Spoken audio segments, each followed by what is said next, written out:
Hey, yes, sir. Yes, sir. Yes, sir. God, we thank you tonight for victory. Thank you that you kept us relatively safe. Thank you that in spite of our imperfections, you still blessed us. Yes, Lord. And thank you for being with us to the end. Lord, some people call it Hail Mary. Some people call it karma. Some people call it luck. But in my faith tradition, we call it Jesus. 2 days later. People are running around like Deion has done something incredible, and look how great the Buffaloes are, and oh, he's the face of college football, and it's amazing. You're a 2-touchdown underdog to Central Florida, and you've executed the greatest turnaround in college football history? You've done something amazing? Vegas saw what I saw. They got lucky. Vegas saw what Deion and his boys saw. Really, Jason Whitlock, you want to play this game on Deion Sanders again? It's getting ridiculous at this point. This is Sports Guy Talking that you guys are watching and listening to.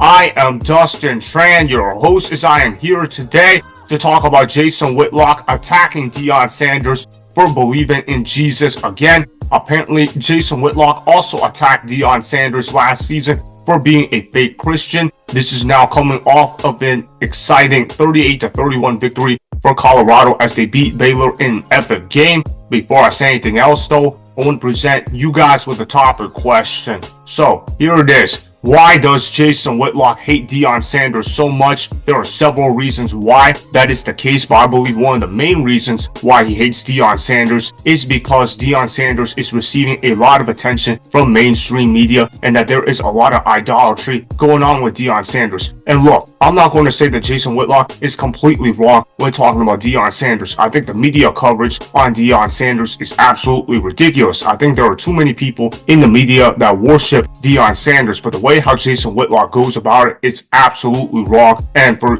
Jason Whitlock to say that Deion Sanders is a fake Christian, it's way too far and it was not right whatsoever. What is Jason Whitlock talking about? Why are you questioning another man's faith and religion? You got to look at the situation that Deion Sanders was entering Colorado, and the fact that he has made Colorado mediocre under his watch. That's actually pretty impressive. And I'm not there to change the goalposts. I'm just speaking reality. Look, Colorado was an absolute dumpster fire when Deion Sanders took over the program. They were 1-11. They were the worst team in college football when Deion Sanders came into town, and the fact that he's got those guys playing hard, that's pretty impressive. Colorado improved from 1 win to 4 wins last season. I'm not going to sit up here and say that was a major success because that would be a lie, but they did what they were supposed to in year one. Look, this is not the NFL where you can execute 1-year turnarounds. Colorado is not some school that is going to be recruiting 5-star recruits all the time. Colorado is an absolute dump in college football. They are basically equivalent to a third world country in the college landscape. That's how bad Colorado is as a football team. But Deion Sanders has managed to get guys like Shedeur Sanders and Travis Hunter, who came from HBCU programs, and now they're probably going to be in the NFL. And Jason Whitlock has to give credit to Deion Sanders on that front. I understand if you believe Deion Sanders has been receiving too much idolatry, but you have to also realize that Deion Sanders has done some good within the program of Colorado. And look, if Deion Sanders doesn't improve upon his record this year, then I'm going to have to agree with Jason Whitlock. The criticism on Deion Sanders will have to be warranted. But at the same time though, Colorado, they are 3-1 this year. They look like they could be a better team than what they were last year simply because of the schedule. Colorado had the toughest schedule in college football last season. They were playing against a ranked opponent nearly every week. That's not going to be nearly the case this year. They are playing against some ranked opponents, but it's going to be later on in the season. Colorado realistically should be able to get the 6 wins with the schedule that they have, and Deion Sanders has done a decent job in terms of getting Colorado relevant for recruiting purposes. Recruiting in Colorado has never been better with Deion Sanders. Colorado has actually been pretty competitive in their games. Most of the time when Colorado loses, it's not exactly like they're losing in blowout fashion. Now granted, their loss to Nebraska was pretty bad, but since that loss to Nebraska, they've locked in, they've won 2 games in a row, and they've done what they're supposed to do. They blew out Colorado State in a game they weren't even favored favored in to win, and then they were able to beat Baylor. Granted, they did get lucky off of a Hail Mary, but a win is still a win. Shedeur Sanders absolutely balled out when the game mattered most. He made that Hail Mary throw. That was a great throw that he made, rolling out to his left and completing that Hail Mary. Say what you want about what Baylor did on defense, but at the end of the day, though, a Hail Mary is a Hail Mary. I'm not going to diminish the impact a Hail Mary had because it's really hard to freaking complete a Hail Mary. Jason Whitlock, on one hand, is talking about how Deion Sanders was incredibly lucky to get past Baylor because Baylor did not play good defense whatsoever. And although Baylor probably could have played better defense, you know what? Nobody in the Big 12 plays defense anyway. They've had a history of that. This is not me being a fanboy of Deion. It's just me speaking reality in the situation that is going on. Obviously, Colorado is going to be a 2-touchdown underdog against UCF. And before I show you guys what Jason Whitlock had to say about Deion Sanders, I also want to tell you guys that he hated on Deion Sanders and that he accused Deion Sanders of not really believing in Jesus.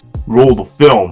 This is one of my issues with Deion in terms of his lack of understanding of true Christian faith. But I'm not even going to go there today. I'm just going to go with, they know they should have lost. That old man up front, he is starved for attention. He would talk the cashier's head off. Ah, there's an interesting story behind this, Nickel. In 1957, I remember it was, I got up in the morning and made myself a piece of toast.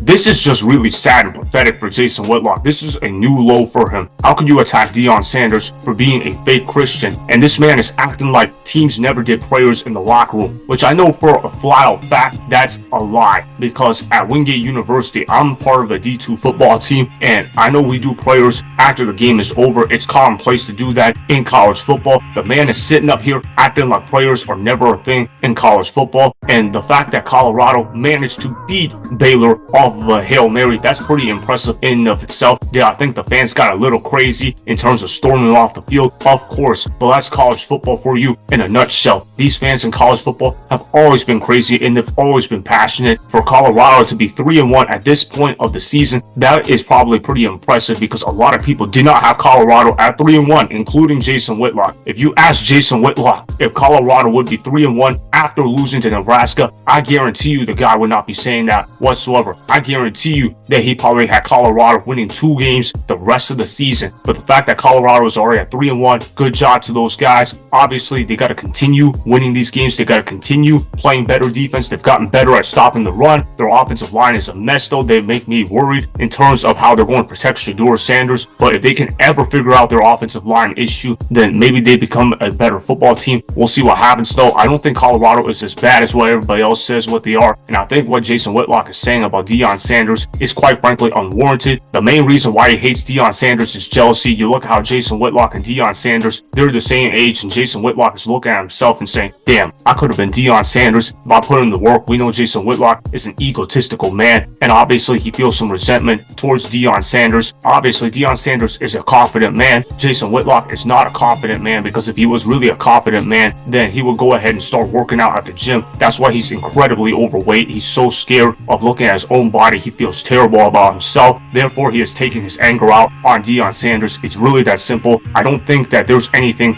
deeper than that in my mind anyways. Obviously, they got to go out there and play a good game against UCF, and we'll see what happens from there. So that is why Jason Whitlock hates Deion Sanders so much, as he has a personal vendetta against him on a personal level. Remember, go ahead and subscribe to Sports Guy Talking, like the video, and please comment down below.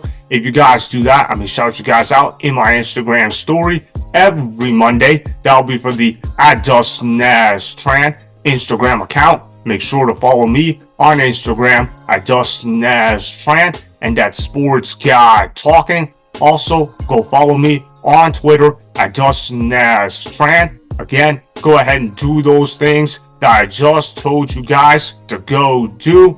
Hopefully, you guys enjoyed the content that was just produced. Peace out. I hope you enjoyed that video. Want more Sports Guy Talking, the home of great sports content? make sure you click that subscribe button to get the latest from Sports Guy Talking. Go ahead and like the video, comment down below, check the description box on the video in order to follow my Instagram and Twitter. Also, be sure to check out more of the best clips from the YouTube channel, Sports Guy Talking.